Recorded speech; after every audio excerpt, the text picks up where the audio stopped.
It takes a very specific sort of person to look at everything the world has to offer and say, yeah, give me some money and I'll fight all of that. Some call these people mercenaries, others use different, more colourful expressions, but most people can agree that these guys have pretty interesting lives, to put it mildly. We're not going to glorify the profession of shooting other people for money. Some of these people have done pretty terrible things, in fact. We're just going to tell their stories to show how different people end up in one of the strangest professions in the world, and what that profession sometimes seems to turn them into.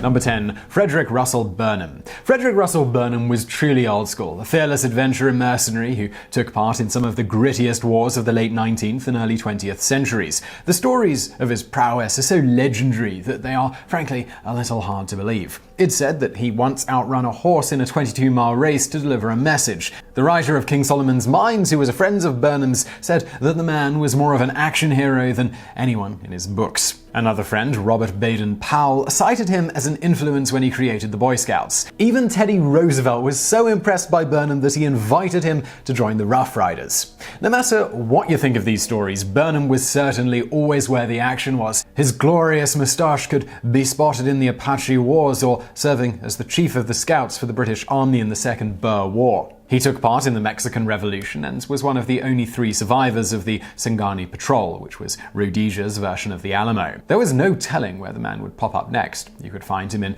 any corner of Africa, or cowboying it up in Tombstone, or casually panning for gold in Klondike. What's more, he achieved many of these accomplishments before he even turned 35. Of course, all of these adventures did not necessarily mean that Frederick Russell Burnham was a nice man. He was a shameless, lifelong racist, and he treated his family as little more than an afterthought. Burnham missed the births of all 3 of his children and often left his wife alone with them while he was off adventuring. Number 9. South Africa's elderly mercenaries. In the 1980s, Leon Lotz was one of the Kovolts, or Crowbars, a ruthless paramilitary group of cops fighting for the white South African leaders. Like many like him, Lotz got into the mercenary lifestyle after the apartheid regime fell. He finally met his end, like he had lived, in a conflict in northern Nigeria, possibly because of friendly fire from a tank. Here's the strange part. This happened in 2015. Leon Lotz was fighting in the front lines at the ripe old age of 59. He was not alone either. That year, approximately 300 former soldiers of apartheid were still fighting in Nigeria, despite the fact that some of them were in their early 60s. There's a very simple reason behind this strange phenomenon: money, or more specifically, a lack of money. Former apartheid thug is not exactly a marketable skill in most non-mercenary circles, so tons of these people became soldiers of fortune. It's the only skill they have, so if they don't make enough money for a comfortable retirement or otherwise fall on hard times, it's what they return to. Don't take this to mean that they're nice old guys who are just trying to make ends meet. They're often literal relics of a time gone by, unrepentant racists who never really got around to updating their mental clocks beyond South Africa's segregation heyday, though the ones who are still active tend to be professional enough to not let that show. Being old doesn't mean these people are bad at their job either. On the contrary, they've been doing it for a very long time and still consider themselves fit enough to do it. The people they were fighting in Nigeria found this out the hard way, as the elderly South Africans played a large part in turning the tide against the militant group Boko Haram, who were trying to sabotage the country's election.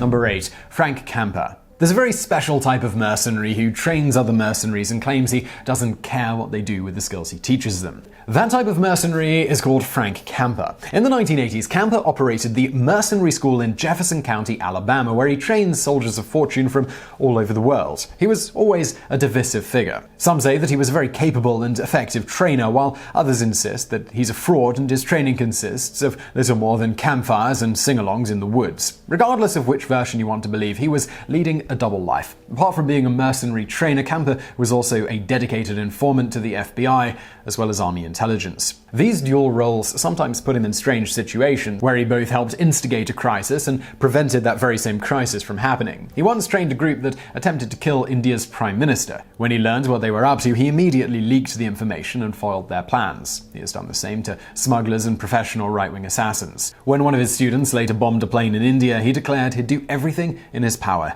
to catch the guy. The fact that Camper helped foil a number of terror plots doesn't take away from the fact that he was still the guy who trained these terrorists, among other unsavory people. From his point of view, he didn't think he was doing anything wrong at his school. "I train people in combat," he stated. "People I have trained are fighting in many parts of the world: Lebanon, South Africa, the Philippines, and Central America. They pick their own sides. I don't instruct in politics or doctrine." However, politics weren't on his side. He made those comments in 1985. On the same week, President Reagan criticized countries that hosted terrorist camps, which didn't exactly do him any favors. And although he insists that he never trained the plane bomber, or anyone else for that matter, in explosives, it's worth mentioning that he was jailed in 1986 for a different bomb plot in California. He has since moved to a new, presumably safer career of selling computers. Number 7. Simon Mann. Wangaku sounds like a bad mobile phone game featuring mildly copyright-infringing irate avians. However, it was a very real attempt to overthrow the leadership of Equatorial Guinea, and Simon Mann was right in the middle of it. Mann was a well-connected British ex-SAS dude who had dug his roots deep into his mercenary business. In 2004, he took on a mission to replace President Obiang of Equatorial Guinea with a man named Severo Moto Nassar, who lived in exile in Spain. Mann says that he was told that things were extremely bad under Obiang and the regime desperately needed to be changed. This proved to be untrue. Instead, Mann was arrested in Zimbabwe during the very first part of his mission. He had been trying to replace a surprisingly healthy regime that very much objected to his antics. He and several co-conspirators found themselves in various prisons, and the whole coup turned out to be a wistful attempt to gain access to Equatorial Guinea's significant oil riches. What's more, British heavy hitters such as Sir Mark Thatcher, the son of former Prime Minister Margaret Thatcher, were implied to be in on this plot. Mann ultimately escaped this situation with far less damage than he could have sustained. After serving 4 years of his 34-year sentence in Zimbabwe, he was extradited to Equatorial Guinea and eventually pardoned by President Obiang, the very man he attempted to overthrow. Since then, Mann has worked for Obiang on occasion. He has also been very vocal about his view that Sir Mark Thatcher is far more implicated in the Wonga coup than he admitted in 2005, and also maintains that the whole thing was masterminded by a London-based businessman. Number 6. Costas Georgiou and the 1976 Mercenary court case. The year 1976 saw a rare event where mercenaries' African antics actually turned against them on a global scale, as former British Army man Costas Georgiou and 13 of his cohorts were brought to justice. Thanks to the civil war in Angola, various mercenary groups had been running the country ragged, and the public were desperate to see them gone. Georgiou and others had been hired to fight against the war's power faction, the MPLA, so they made natural targets for a show of power by the country's leaders. Although the men stayed largely hidden from the public until their sentences were given, the case went to great pains to ensure worldwide attention. Tens of thousands of Angolans attended protests against the mercenaries, and the trial at the Luanda Paris was translated into multiple languages. A lot of this was probably a show for the foreign press, who had started to question the legitimacy of the trial. Still, legitimate or not, the mercenaries walked away with some very heavy-handed sentences. 4 deaths by firing squad, with the others facing prison sentences of up to 30 years. While some of the sentences were justifiable, provided you support the death sentence — Georgiou, for instance, had killed multiple civilians and around 14 of his own men — others seemed a little over the top. For instance, an American man was sent to face the firing squad because he had advertised in a magazine that he was a mercenary. Ultimately, the trials did little to pacify Angola's situation. On the contrary, with Cold War superpowers stealthily backing various parties, the civil war continued until 2002 and was once dubbed the worst war in the world because of its complete senselessness. Number 5. Robert C. MacKenzie. Colonel Robert C. MacKenzie was an expert mercenary who, despite the fact that his career took him to many mercenary-like jobs and contracts, heavily objected to the word mercenary. In 1965, the 17-year-old MacKenzie joined the US Army and fought in Vietnam, but was severely injured while storming Mother's Day Hill in 1967. After a full year in the hospital, he was sent back to civilian life with a disability rate of 70%. However, MacKenzie wanted to be a soldier no matter what. He traveled to Rhodesia and joined their SAS forces despite his disabilities. This proved to be a good career move. Over the next decade, he rose to the rank of captain and earned numerous medals. After his Rhodesian stint, he joined the South African Defence Force to become the second in command of Special Forces.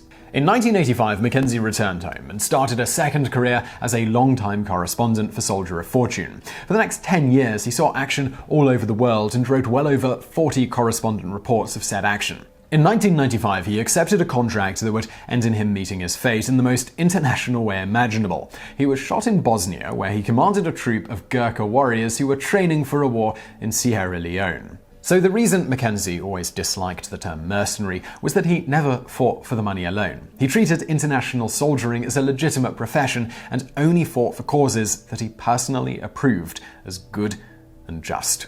Number 4. Joe Adams. In the 1980s, Joe Adams worked closely with Nicaraguan Contras, the US-backed rebel groups fighting the country's Sandinista government. He trained the rebel warriors and even commanded a Contra contingent of his own. Even before that, he was a force to be reckoned with. His stories of his days as a soldier of fortune are full of terror and turmoil. He has even stated that he once threw a man into a volcano. He's infiltrated cults and he's tracked down children. He's investigated Jimmy Hoffa's disappearance and been imprisoned in distant countries. He also makes mention of a time when he was casing a house where someone was eating their dead lover's heart, although he doesn't specifically state that this was during his mercenary days. Maybe that's just the kind of thing that seems to happen to Joe Adams on a regular Tuesday. Adams got out of the mercenary game around 1985 to 1986, which proved to be a pretty good move. In late 1986, another American he'd been working with was captured by the Sandinistas for spying. The more fortunate Adams moved on to another equally cinematic profession and set up Adams Investigation LLC in St. Louis. As a grizzled private eye, he solved cases together with his sidekick, a young 6'4" rookie investigator named Jason Walls. He still kept a few souvenirs from his mercenary days though, such as an armored tank that he stored in a rented garage. Number 3. Lynn the Shadow Garrison.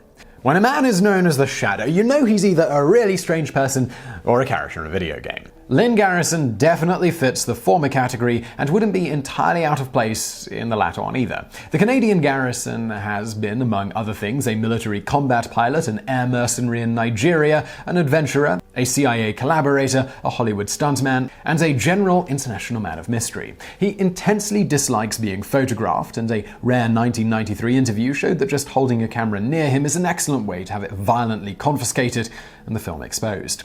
In 1993, the Shadow emerged from the shadows as less of a bloodthirsty mercenary and more of a crafty man-behind-the-scenes type. He played a large part in the fate of Haiti in a role that he defines as a friend of Haiti. His reports on the country's exiled president painted the man as a bloodthirsty voodoo villain who was fond of disposing of his enemies with a practice called necklacing. That's placing a gasoline-filled tire around their necks and setting it on fire. There is some reason to believe that these reports weren't entirely accurate, such as the fact that the person the Shadow was most commonly seen shadowing was none other than the man who deposed the leader, Haiti's military ruler, Lieutenant General Raul Cedras. Still, assorted senators took his reports seriously to the point where the ex-president was freely labeled a psychopath on the Senate floor. Number 2. Bob Denard. French mercenary Bob Denard was one of the most infamous dogs of war in modern history. His hands were elbow-deep in virtually every conflict and coup that he could reach during his 40 years of activity. Denard described himself as a soldier, not an assassin, but his actions, they didn't always match up. He was once even accused of planning to assassinate the French Prime Minister. Despite this, he has said that he acts in the interests of France. The way the French government kept reducing the prison sentences he got for the other stuff he was involved in certainly seems to back up this claim. Denard's exploits were many, and his tactics could be unconventional to say the least. He used many names. Sometimes he was Bob Denard, other times he was Colonel Barco or Mustafa Mahadol. Occasionally he even went by his real name, Gilbert Borigo. He once attempted to invade a country with a small bicycle-riding army. Oh, and he also loved coups. He loved them a great deal. After fighting in Indochina, Congo, Gabon, and Yemen, he got his first taste of the coup business in 1975 when he staged one in the poor island state of Comoros on the east coast of Africa. After his next coup, a failed 1977 attempt in Benin, he apparently decided to stick what he knows best. He became obsessed over Comoros and overthrew the country's government whenever it didn't please him, which was often. After Denard's third Comoros coup in 1989, France had had enough of his antics. Denard was swiftly deposed to South Africa and placed under house arrest. This didn't last though. In 1995, Denard returned to Comoros with 30 soldiers and staged his fourth coup. This time, France didn't mess around and sent 3,000 soldiers to take him down. Outnumbered 100 to 1, Bob Denard was finally forced to concede defeat and break this endless cycle of coups. Number 1. Mad Mike Hoare. Mike Hoare joined the British Army in 1941 and never looked back. After walking out of World War II as a major, he started a strange metamorphosis that involved being a chartered accountant in South Africa, but ultimately shaped him into the famed mercenary known as Mad Mike. He was a strange combination of Robin Hood and Baron von Munchausen, who, in his own words, freed the helpless and killed the foolish, all for a suitable fee, of course. Hoare was a very capable soldier and a legitimate legend in mercenary circles, to the point that his autobiography was just called Mercenary.